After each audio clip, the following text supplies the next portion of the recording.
know, to have a good offensive quarter. Connect those in the game. He's got it. Wanted to let fly. He really did, didn't he? LeBron will. Got it! Picked by Hayes. LeBron corner of the key, 1 point. And he's underneath. He puts it up and in. Count it! Is that going to happen? Probably not, but he wants to for 3. Yes, sir!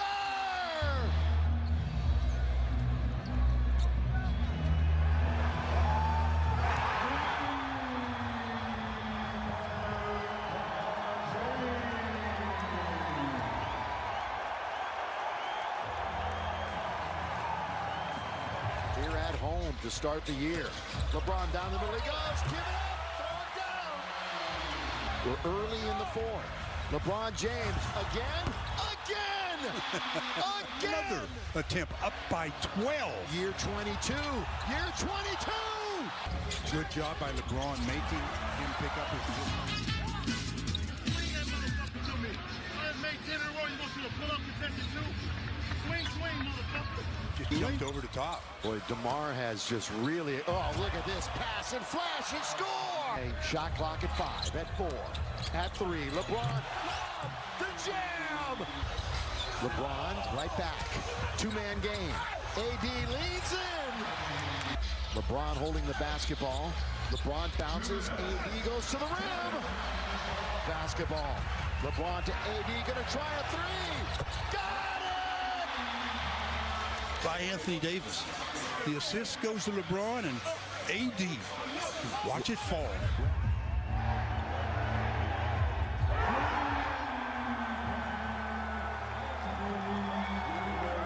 Yeah. In other words, they'll get it back unless Rui. Lakers are going to win the game.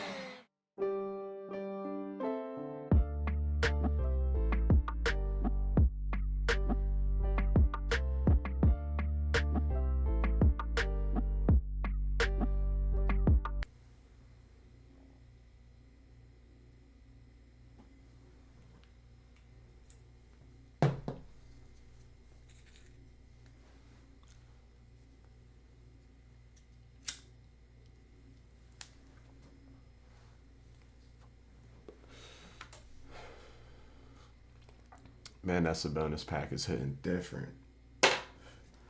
No disrespect to Sabonis, though. No disrespect. Hey, man. Lakers 3-0. Let's go. Hey. Who would have knew? Who would have knew? If only there was some old, skinny, balding, 32-year-old father who happens to like LeBron James and the Lakers very much, had came and gave us some of these answers before the season started. Flashback. What's up, Lakers Nation? I kind of started doing these little podcasts for the Steelers, and I'm a huge LeBron fan. Therefore, I'm a Lakers fan, and figured I'd go ahead and do a little podcast for this one too. This will be real short.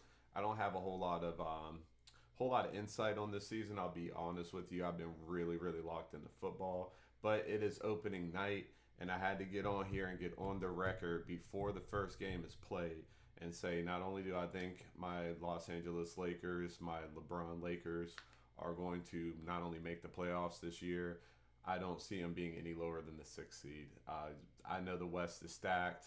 I don't have all the teams up here in front of me. We'll do that a little bit later on down the line. But I know a lot of the things I heard before football season started, listening to the Lakers Nation podcast with Trevor. I listened to that show quite a bit. Was they were saying, LeBron and AD may not be as healthy as last year because they both played like 65, 70 plus games last year, which is great.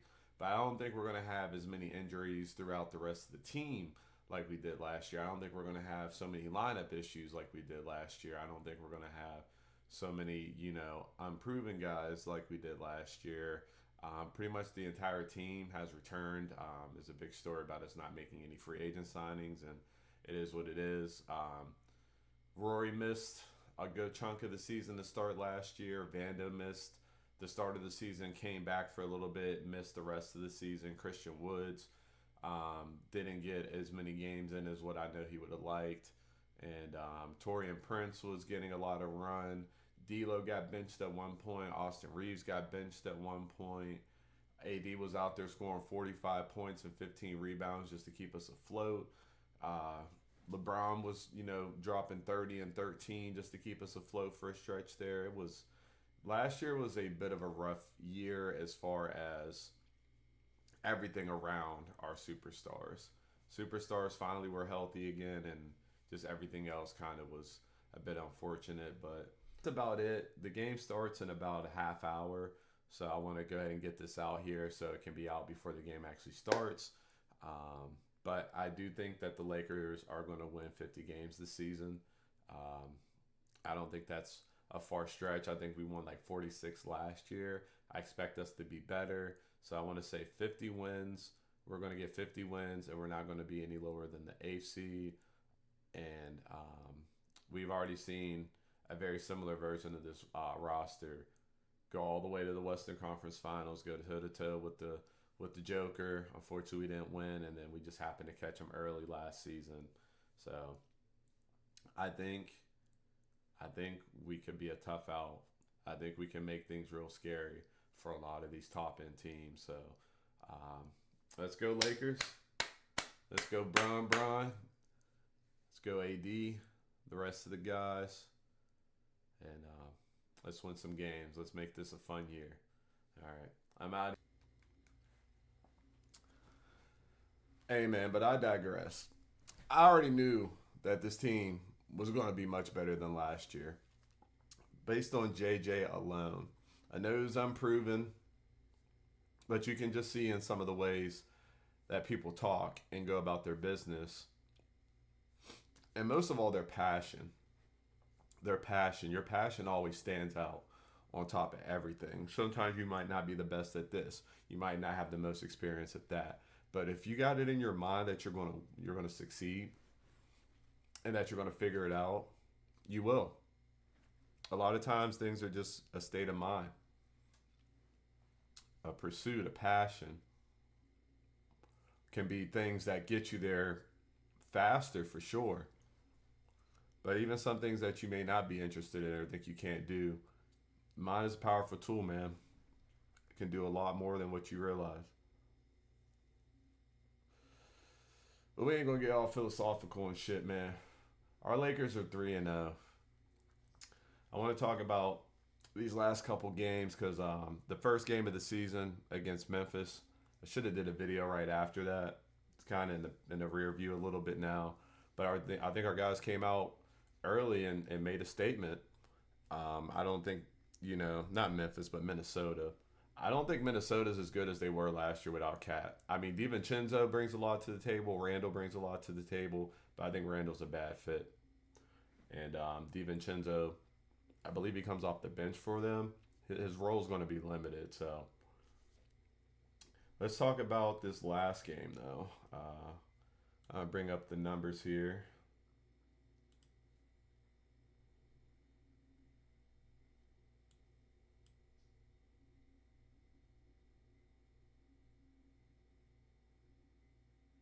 Okay, here we are. Shout out StatMuse. So, Anthony Davis, bro. Well, first of all, we can't ignore this elephant in the room. LeBron fucking James, bro.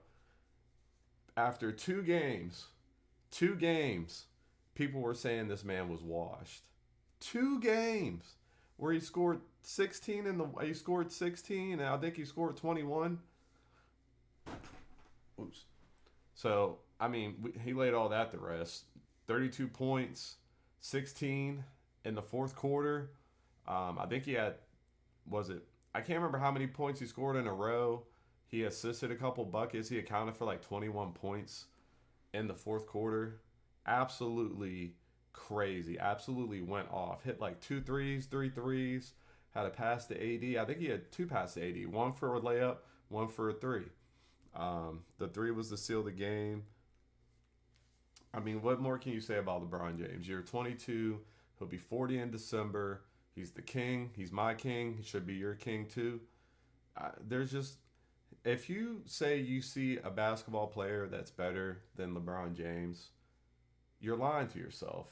You can talk about accolades, like anything you bring up, LeBron is right there with it. And like the thing with like winning the chips, it's a team game, you know. Um, a 7 game series, the best teams are usually going to win. Um, Sometimes you can make things happen there, here or there. A lot of times, stars are counted on to put the ball in the bucket. LeBron has to put the ball in the bucket.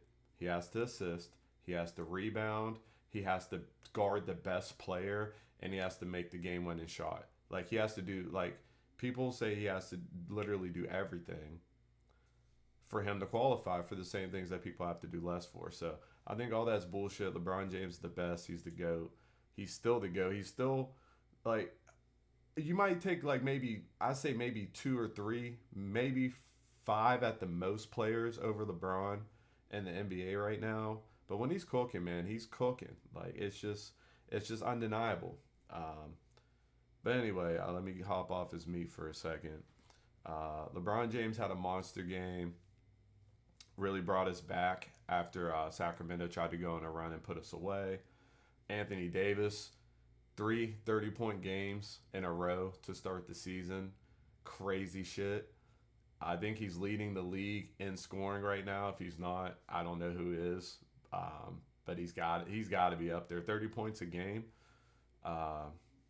31 points, 9 rebounds, 2 assists, 3 steals, 2 blocks. Like, bro, he's just lighting up the stat sheet. He hit that 3 in the fourth quarter, was probably his biggest shot of the game because it helped seal the game for us. His field goal percentage is good. He's hitting his free throws. Anthony Davis can be a sleeper for MVP, obviously. Obviously he should be in consideration for Defensive Player of the Year. That's what I meant to say. My apologies. I feel like he should have had at least 1 now, maybe 2, but at least 1. I hope he gets it this year.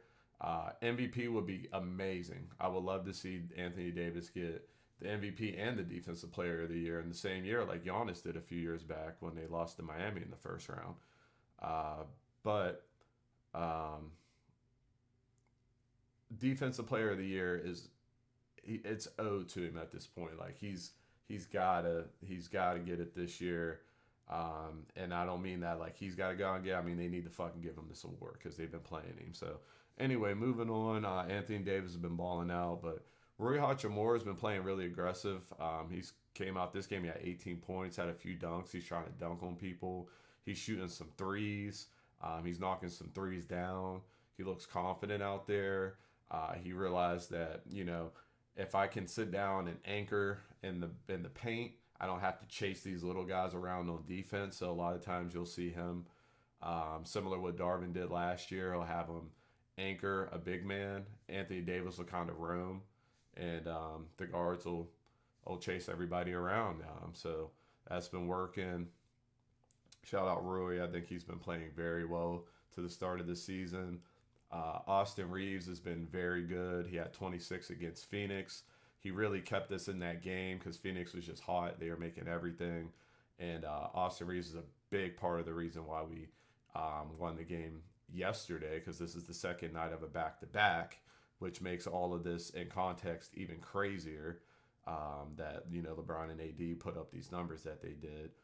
But Austin Reeves today, or not today, but yesterday, I'm recording this on Sunday. But Austin Reeves had 16 points. He had 7 rebounds, 6 assists. Austin Reeves is good, man. He's a winning player. There's a high price on winning players. He plays, he tries his ass off on defense. He's probably never going to be like a lockdown defender, elite defender. But as long as you're showing effort and getting people's way, contesting shots, you're going to make people miss, and that's all I can ask. And D'Lo also had 16 points, kind of a bounce back game for him. I was hearing people say, this is a good game for him compared to the other ones, but D'Lo's bounce back games are going to be in the 20s at least. So that's just how I view D'Lo. He's a terrific scoring threat, and he can be a little inconsistent. I don't think it's for lack of effort, but it just happens. So I think if D'Lo can get more consistency, he is literally the perfect fit for point guard for us. He can pass and he can shoot.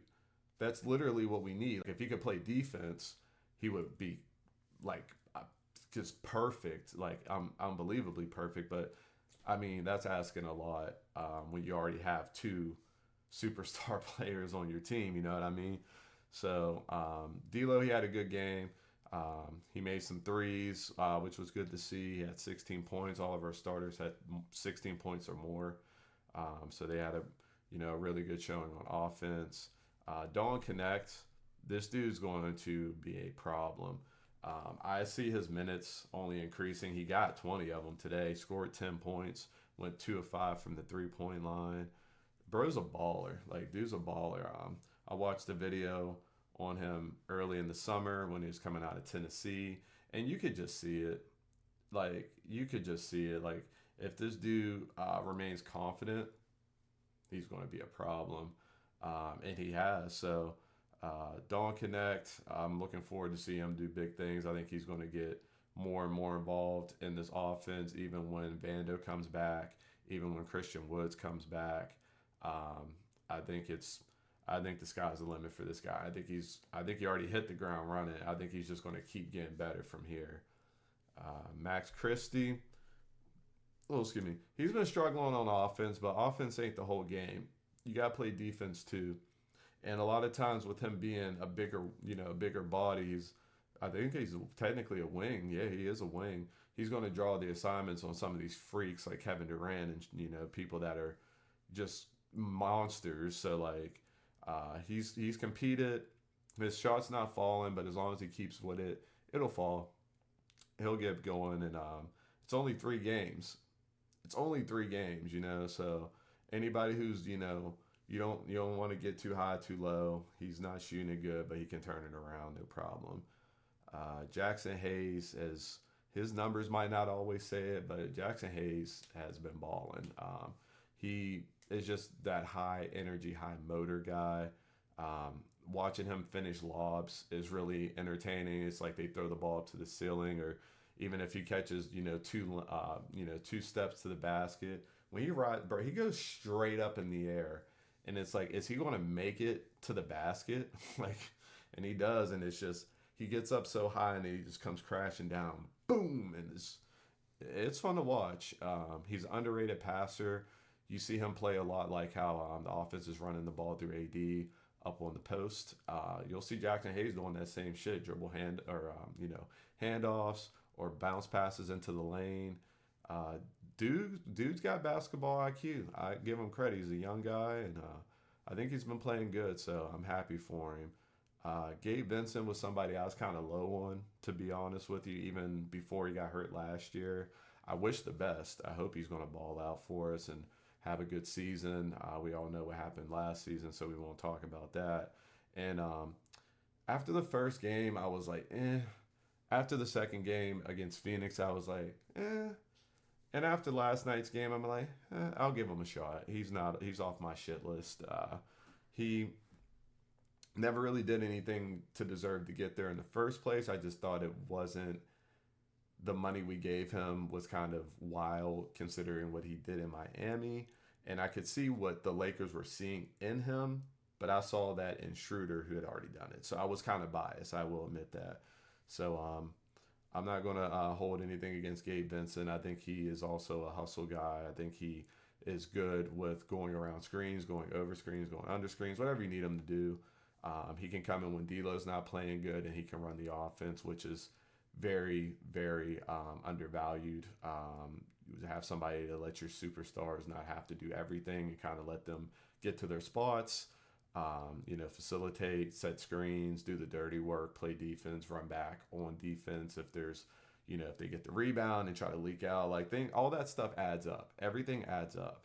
So the more people you have that are willing to actually try and play basketball, I love to see it. So I got nothing but good things to say about Gabe Vincent, which is kind of wild considering my recent history with him. But yeah, man, just a solid team win.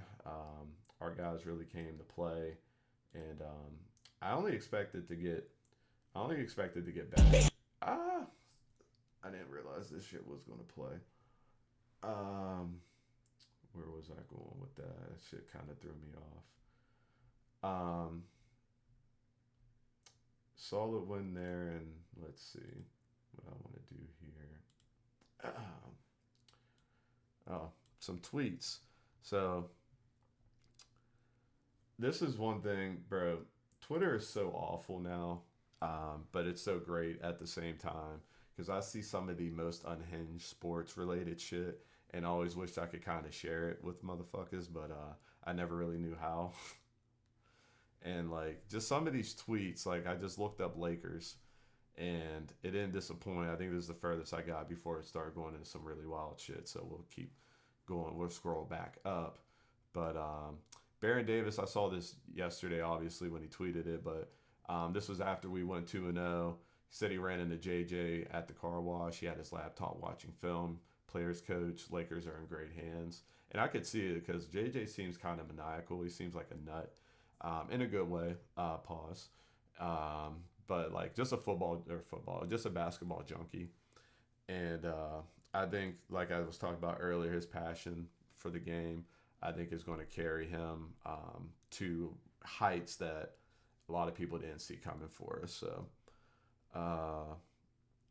some of these are kind of fun. Like you don't want to harp on what other people say too much, but at the same time, you kind of want to keep receipts because like niggas be talking shit, man. Like for no reason. Like it'd be crazy. Like so it says people are saying, you know, Lakers are not serious about winning. We hired a podcast coach. LeBron is washed. AD's not top 5. Wemby's better than AD. AD can't play defense. I don't think anybody said that. That one might be a lie. Rui's not a good player. Reeves is overrated. And they just got this dude. I think this is what scared me a second ago.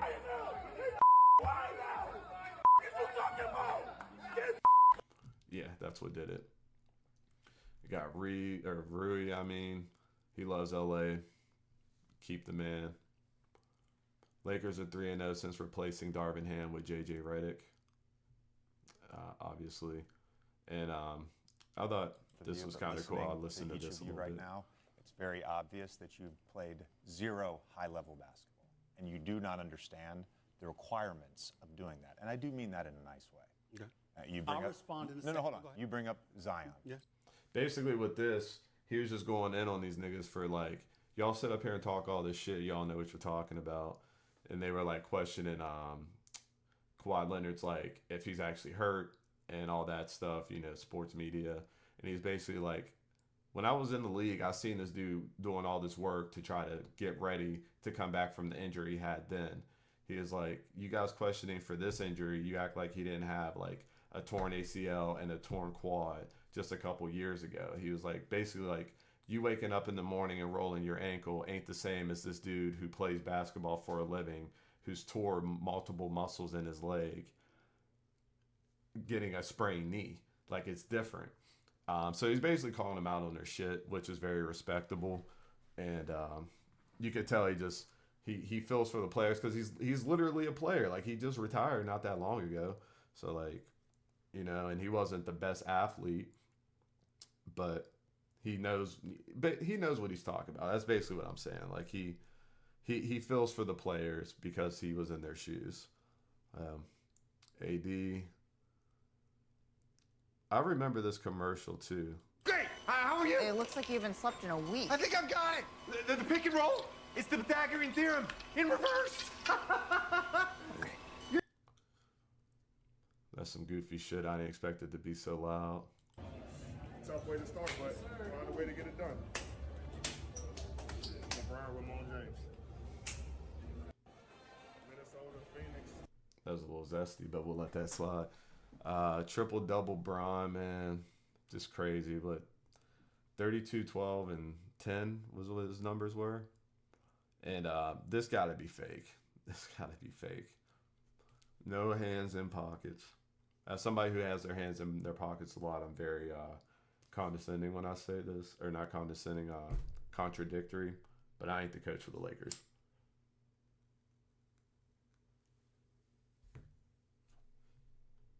political ad that nobody asked for. Darvin Ham really wasted 2 years of LeBron and AD. 7 passes.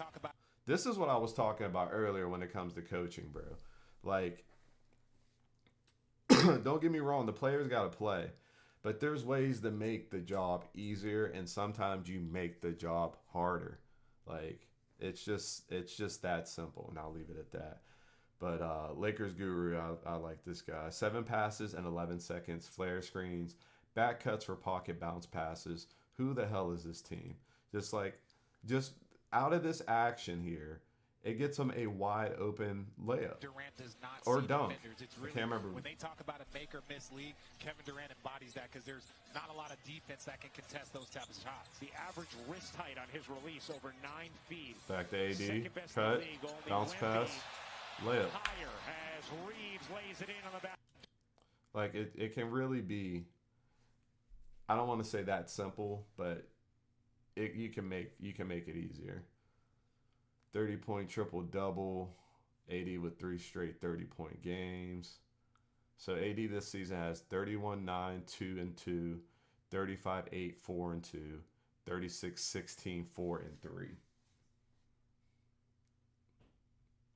Unbelievable. Oh, yeah, and this was the last thing. I think the last thing I wanted to share, but let me pause it. JJ just, talking to shit, man. Getting the guys involved, highlight. Well, I'm just gonna read this because it explains it better. One thing that stands out that shows JJ Redick has a very high emotional intelligence. He knows that AD and LeBron are gonna get a lot of the headlines. By pointing out role guys and their minutes, it builds a team. Everybody's role is important. That's a gritty win. All right. Down.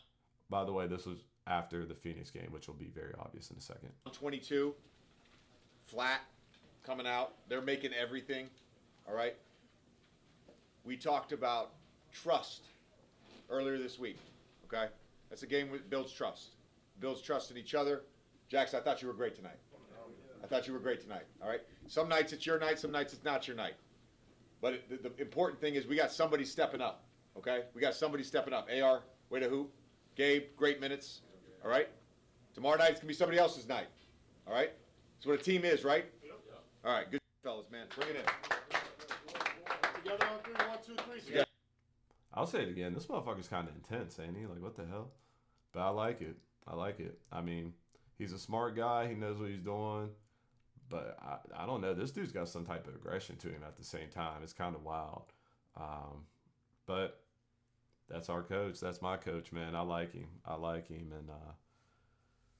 And we'll touch on a little bit on the just a tad on the game against Phoenix because I think it's just important just because of what we actually did in that game. Being down 22 points, they're just came out just firing. Devin Booker wasn't even hitting all his shots early. KD is the one who really came out and did a lot of damage. Tyus Young looked good out there. Bradley Beal was playing good early in the game. He was talking shit about playing with your food or some shit. Mama told you don't play with your food. I don't know where that came from. I know he was mic'd up, but that was just, bro, the game's not over. Like, what are you on? Like, I don't, But, KD did KD things, 30 points. Devin Booker, very solid. Didn't have the best shooting night. But, you come over to the Lakers, man. Anthony Davis, 35 big points. Balling out there. He's just dominant. Looked like the best player on the floor. Austin Reeves, winning player, man. He's a winning player. When we were down the 22 points, it was like 2 or 3 possessions in a row. He just went and got a bucket. Said, I'm not, I'm going to keep fighting. People tagged along with him. AD stayed hot. And we won that fucking game, Perseverance. These 3 wins, especially when people were talking about the team the way they were, before the season started.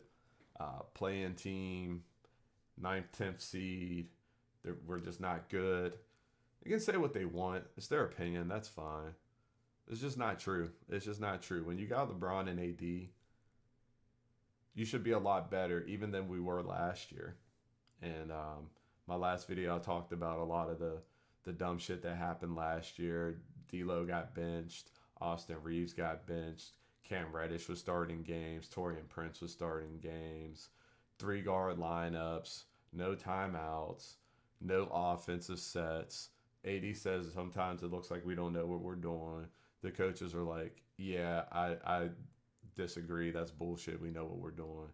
Bro. The reason AD said that shit is not that they don't know how to play basketball. It's just that there's nothing set, man. It's just kind of going out there and winging it. And, you know, it's just, it's frustrating. And, you know, that once those narratives get built, sometimes it's hard to shake them. Like, you know, I was driving by a store downtown today, and I'd never been in there before, and I thought about it, I was like, somebody told me something about the dude that works in there. He went to jail for like fucking doing some weird shit. And so I never went in there.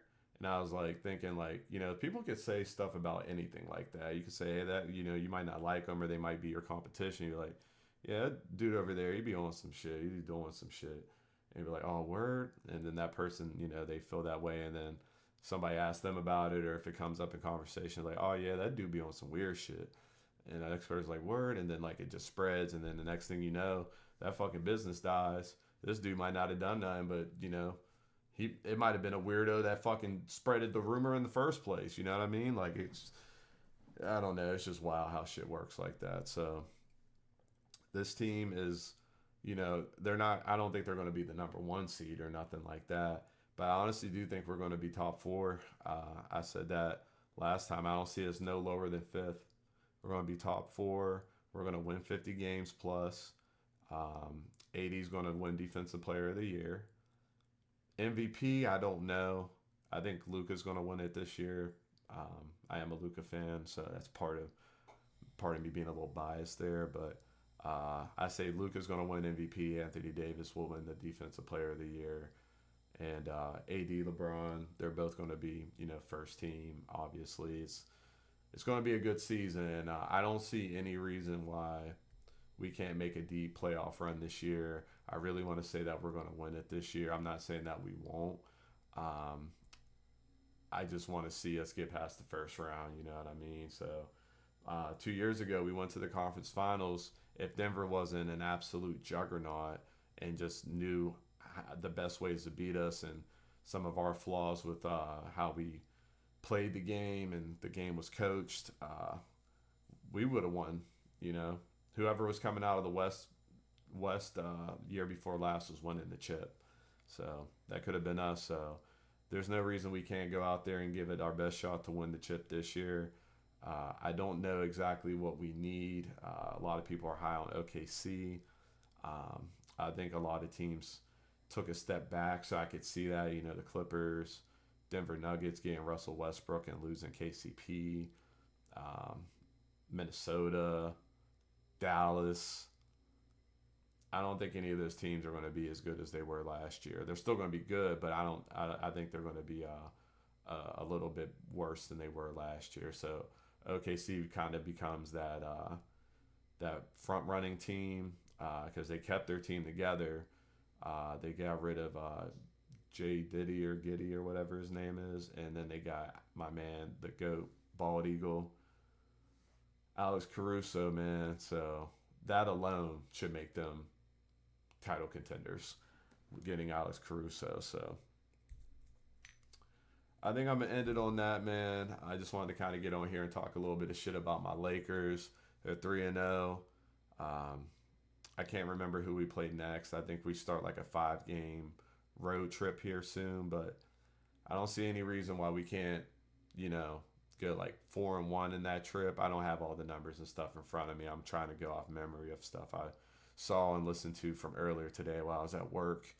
But hey, if you made it to this point in the video, thank you. I really do appreciate you. You are a real one. And if you don't mind, please like the video. Please subscribe. We're trying to grow the channel a bit. And, you know, I like doing this. It's fun for me. And I just, you know, want people to enjoy it. So thank you again. And I'm getting out of here. Catch you later.